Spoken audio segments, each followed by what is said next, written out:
Great. In the last lectures, we learned something crucial, something we will use a lot in our demo app in this course and probably in any app. How to pass data from a component down to another component which was implemented there.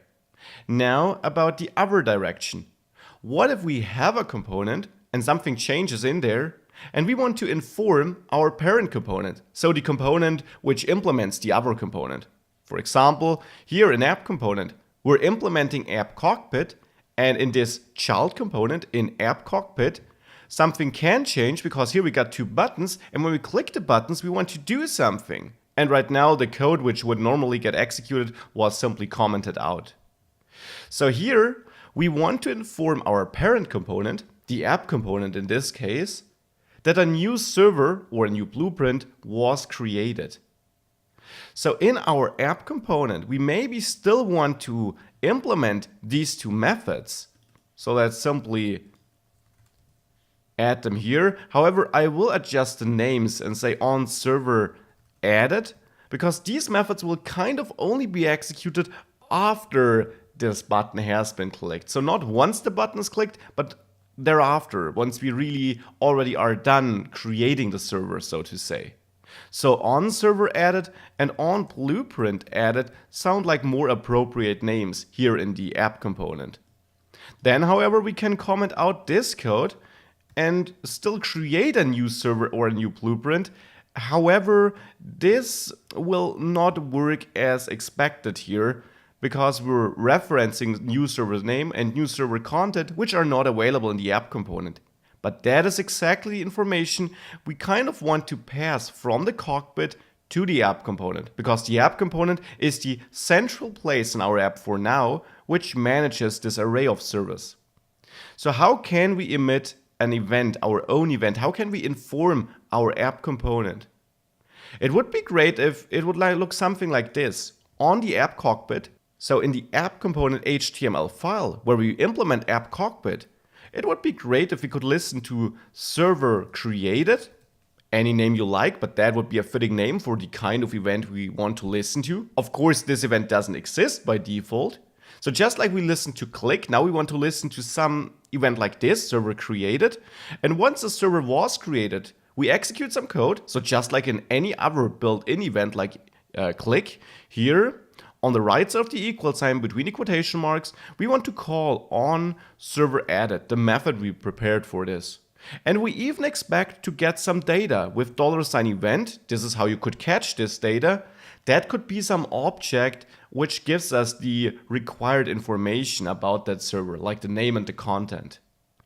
So in on server added now, here, we would expect to get event data, or let's say we would actually expect to get the server data. And that could be of type, let's say a JavaScript object which has a name field with a string, or let's be more explicit, let's name it server name, which is of type string, and server content, which is of type string. So that would be the type of object we expect to get in this method. And with that, we could use it here and use server data, server name to assign it as a name for our newly created server, the one we push onto our array here, and the same of course down here for the content. So that is how it should work. We get this data in onServerAdded, and we call onServerAdded once our custom event occurs on the cockpit component. And this event even should give us this data we expect to get, and we catch it with $event. Now obviously we can also replicate this for the, let's say, blueprint created event. Here we would execute on blueprint added.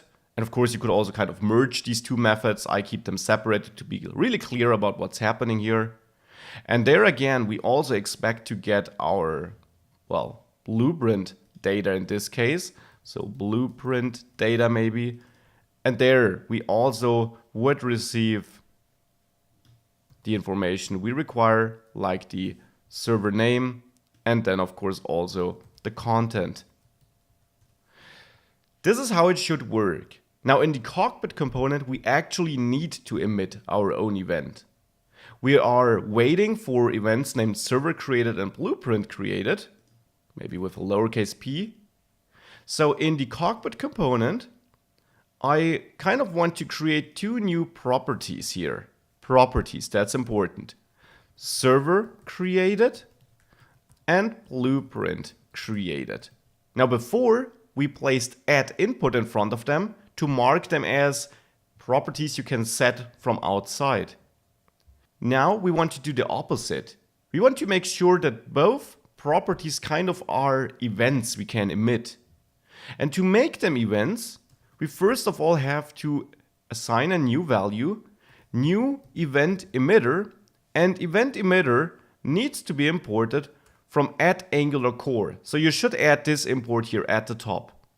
Event emitter is a generic type, which is indicated in TypeScript by using this smaller than and greater than sign. And in between, you simply define the type of event data you're going to emit. And here, well, we know this will just be the data we expect in the app component. So this will be an object with a server name and server content. So we can pass this in between these smaller and greater than signs.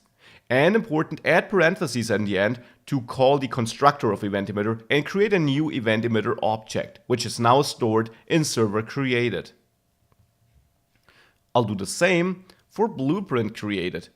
Now we get two event emitters, and that's the first step. Event emitter is an object in the Angular framework which allows you to emit your own events. What we can do with that is in onAddServer, we can now call server created, and here we can call the emit method. This will, well, like the name implies, emit a new event of this type, so of the server created here, using this event emitter. Well, and here we simply want to create the object or pass the object we kind of said we would pass here. An object where we have a server name, which of course is our new server name, so whatever we save here. And then a server content with the value of new server content as a value. And I can split this over two lines to make it a bit easier to read. So this is what we emit in onAddServer. And let's do the same for onAddBlueprint. Here, however, of course, we use blueprint created, the second event we set up there. So with that, we're emitting our own events, pretty awesome. We're passing the data. One piece is missing though. Remember, we added add input to make a property bindable from outside. Now we need to add something to server created and blueprint created to make it kind of listenable from outside. That something is another decorator, and it's not input because we're not getting something passed into this component.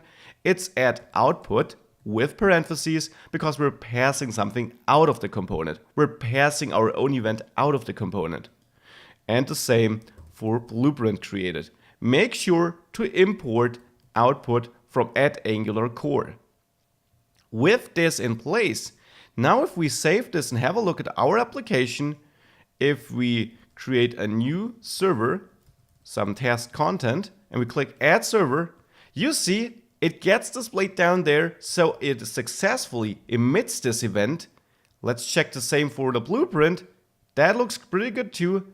So with that, we got our app working again, but now split up into several components which can communicate with each other. And that is a key building block because component communication is so important.